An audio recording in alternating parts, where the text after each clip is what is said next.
Let's talk about something we all deal with every single day, but can't actually see. I'm talking about the invisible lines that shape our relationships, our work, our whole sense of self.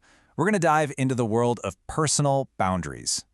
You know the feeling, right? You're just talking to someone and they start to inch just a little too close and your whole body just tenses up. You kind of lean back without even thinking about it. That little alarm bell goes off in your head. That feeling? That's your body recognizing a boundary. It's an invisible line for sure, but the feeling when it gets crossed is very, very real. And honestly, it's the perfect way to start understanding this huge concept. So let's get into the blueprint of it all. I want you to think about your boundaries as the invisible architecture of your personality. They're like the walls and the doorways that define where you end and where the rest of the world begins. So at its heart, a personal boundary is really just a limit we set to keep ourselves safe and well. And it's not about building a giant wall to keep everyone out. Think of it more like a gate where you decide what to let in and what to keep out. Now, this inner architecture of yours, it isn't just one big room. Nope, it's way more complex, with different spaces for all the different parts of your life. So come on, let's take a quick tour of your inner world.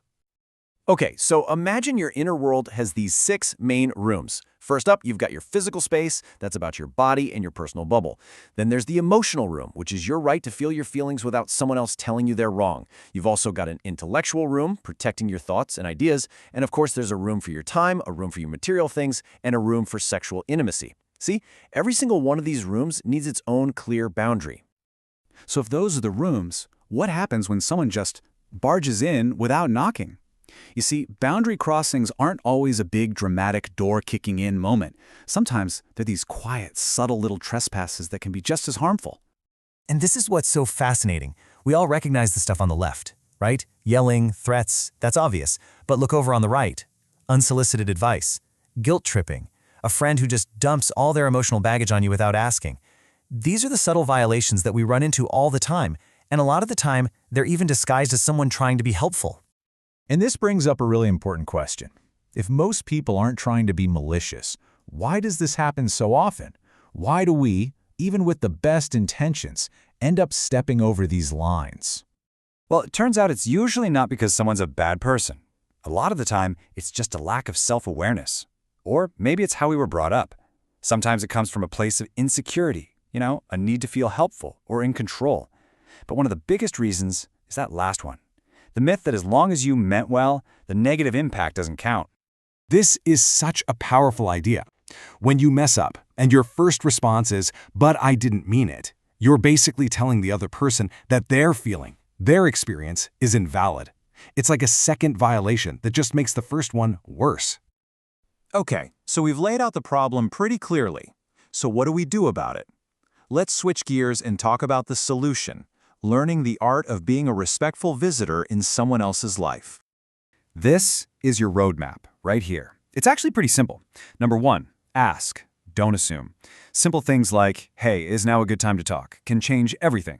2, listen to actually understand where they're coming from, not just to plan what you're going to say next. 3, and this is a big one, learn to hear no and just accept it. No arguments, no pushing. And finally, number 4, take responsibility for your impact. And that last one, taking responsibility, is so key when we inevitably mess up. Because a good apology isn't just saying, "I'm sorry." A real apology has 3 parts. You have to acknowledge what you did, show that you get the impact it had, and then, and this is crucial, commit to doing things differently. No excuses, no buts. So all these skills, the asking, the listening, the accepting no, they're all powered by one single central practice. It's a concept I think is just beautiful, actually. It's called the sacred pause. I love this quote because it just cuts right to the heart of it all. This isn't about memorizing 100 different rules for every situation. It's about developing one powerful habit of mindfulness in how we talk to each other. So what is it exactly? The sacred pause is that tiny little gap in time between something happening and you reacting to it. It's the space where you just stop, you take a breath, and you choose to respond with respect instead of just going with your gut reaction. It's where you choose curiosity over being right. And this right here is why it all matters. When we start using that pause, we start building relationships that are based on trust, not on control, on freedom, not on obligation. We're showing people that we see them and respect them for who they are. So I'm going to leave you with this one question to take with you. Before you fire off that text message, before you jump in with that piece of advice, before you react in that stressful meeting, where will you practice your sacred pause today?